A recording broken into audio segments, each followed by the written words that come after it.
my main answer is that probably educators, trainers, or even educational programs might not be that necessary in terms of gaining new skills about AI than we think they are.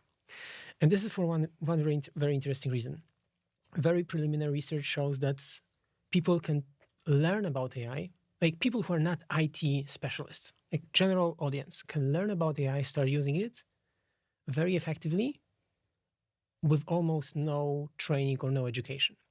And that's a very different situation to like almost all previous digital skills we thought, like, I don't know, data analysis. Like you can get job in that, but you have to train something. Like you have to understand some basics of statistics to then work with digital tools working on data analysis.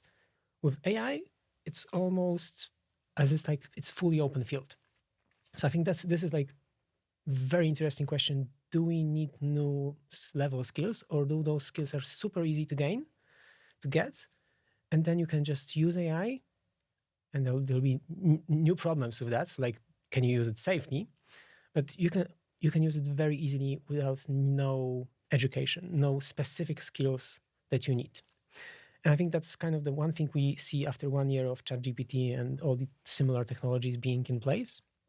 But at the same time, we see that those easy gains are almost in terms of productivity, not in terms of critical thinking, not in terms of using those tools wisely. And this is posing those new questions like, do we need specific skills? Yes, but they are not technical probably. They are not about how to use the tools. It's rather like, do you understand how it works? And do you really understand that this is not made to tell you the truth? It's made to give you an answer, which doesn't have to be a true answer. It's made to give you an image. It doesn't gives you all the time an image that's real or image that's not biased or image that's representative to all people that the image should be based on. They're real images. So I think this is what people still need to understand a bit more. Those skills we do need, but the technical skills, and this is very, very interesting for me as a trainer, because I think that might not be necessary in the future, or at least not in the way I'm working currently. So like giving people also technical skills plus some critical thinking.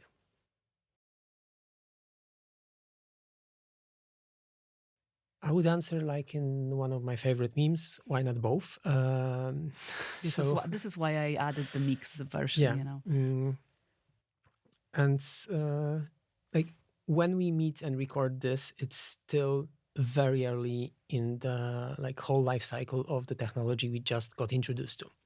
It looks like it feels like we are working with this for many years because it's so intense, and each technology cycle is more intense than the previous one, but still it's super early.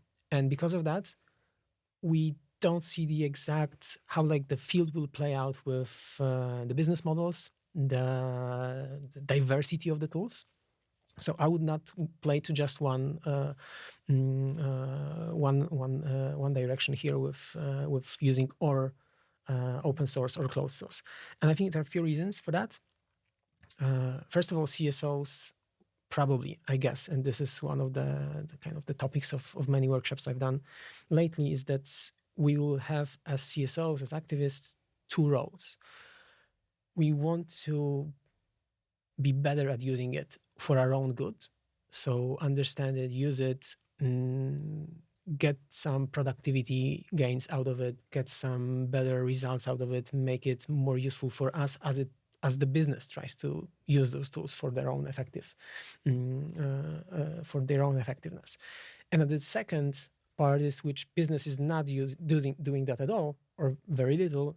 CSOs are also a tool of control and transparency for the society. So if we understand and use those tools, we almost by definition, CSOs can be more critical, can see issues that are there that business is not spotting, because maybe a specific CSO that wants to, for example, real example from workshops, wants to support minorities and communities that are not enough represented in different situations in life, like in politics or business.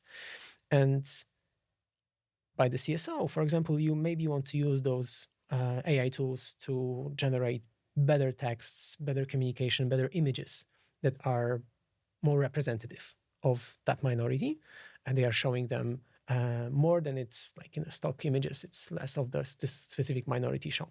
So you want to use this from a practical reason. But the other side is you also want to talk about the bias in the tool, no matter if it's open source or not. You want to explain to other people like, look, we are showing you these images. We are trying to tweak our communication. We are trying to influence, I don't know, government communication to be more inclusive about our issues. So we can tell you that we've tested those tools, we are using them, and we see what are the problems, where do they have bias. And we can maybe use the open source one to create a better version that's trained with more representative data. And we also can use the closed one because it's effective, but we can also spot in both those versions, like what are the bias there? What's the bias there? What are the failings of those different models? So we need to think about those two roles, not just focus on using the AI tools just for productivity, just for effectiveness, just to use it as an additional office tool.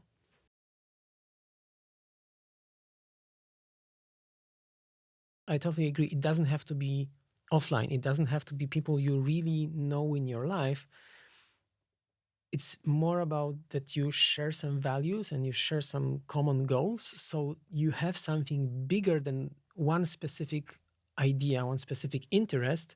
So if you're against something, you don't believe in something, but you're in a community which, I don't know, believes that Taylor Swift is the best singer in the world, and you believe that going for her concerts is super important, and this is much more important for you than maybe that you, I don't know, don't believe in COVID.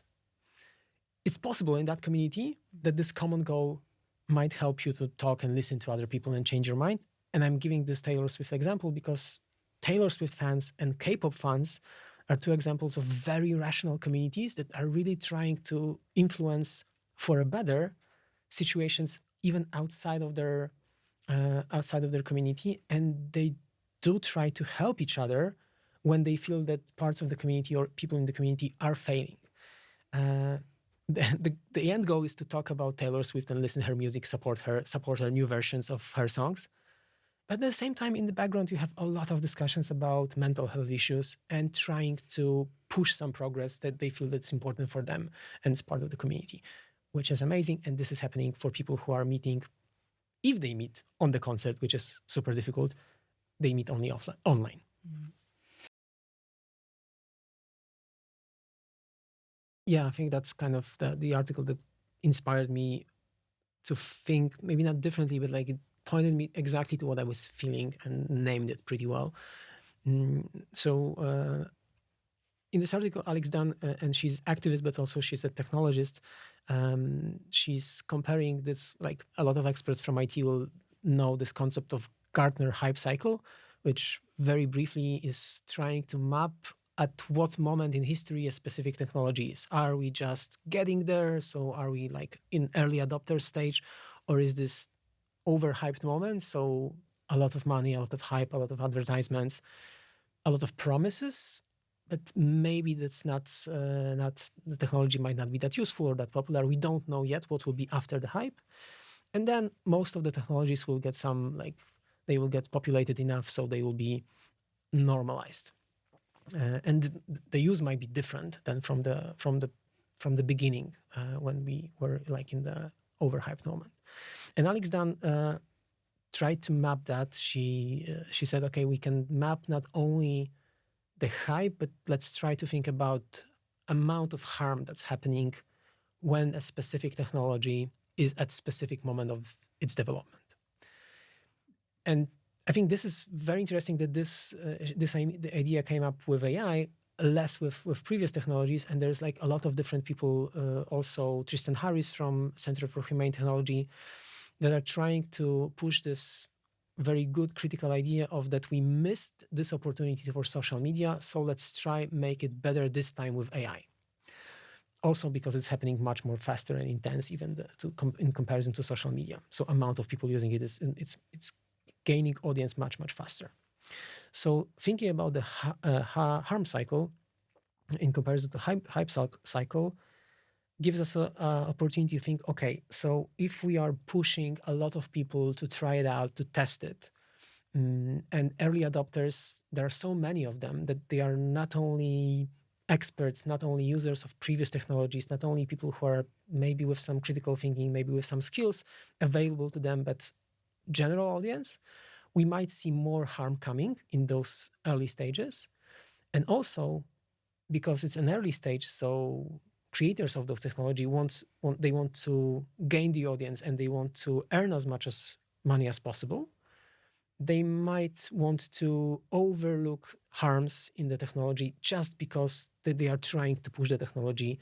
So they don't want to talk about the risk. They don't want to talk about any dangers there.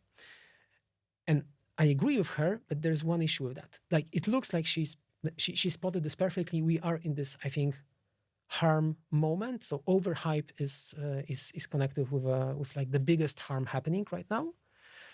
But at the same time, I think one thing that's different in this moment in comparison to like social media 15 years ago when they're beginning on a mass scale, is that creators of this AI tools, they do want to talk about the risks. And I think for exact the same reason, they understand that if they won't talk about the risks, they might get over-controlled, over-regulated. So they want to appear at least to be willing to be regulated, to be controlled, to have some limits. But in practice, we don't see that. Like, we don't see a lot of those tools getting self-regulated, getting limits on how they can be used. We don't see companies like Facebook trying to control over the models they are creating, or like ChatGPT, allowing people to have a voice over how the ChatGPT, which is super popular, should be working. Like, we don't see like focus group on that. We don't see any open discussion by the company. They are allowing very little voice to have influence over them. So I think that's a difference between this moment and the other. But I think it's just how good and effective in rhetorics are those people. It shows us that.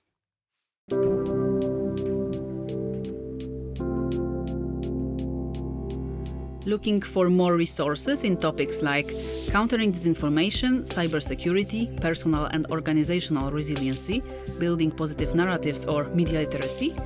Visit the Hive Mind platform, an online hub with free content, tools, online courses, and ability to connect with digital activists across the globe. Embrace the power of community with Hive Mind.